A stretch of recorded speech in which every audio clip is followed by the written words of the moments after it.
ఇప్పుడు అక్షరం ఎలా అయిపోయిందంటే ఒక కిరాయి ఆయుధం కింద మారిపోయింది.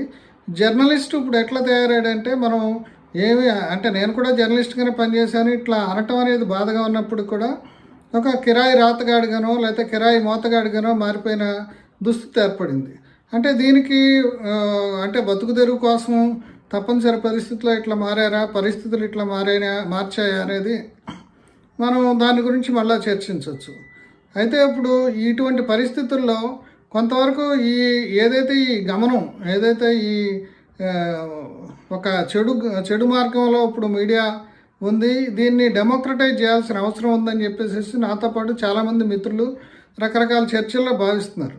అంటే ఇందుకు మనం చేయాల్సింది ఏంటి? ఇప్పుడు జరుగుతున్న వర్తమాన రాజకీయ ఆర్థిక పరిణామాలు కానీ ప్రపంచ పరిణామాలను కానీ ఒక అన్బయాస్డ్ వాయిస్ తోటి జనానికి అర్థం కావటం, వాటిని అర్థం చేసుకోవటం,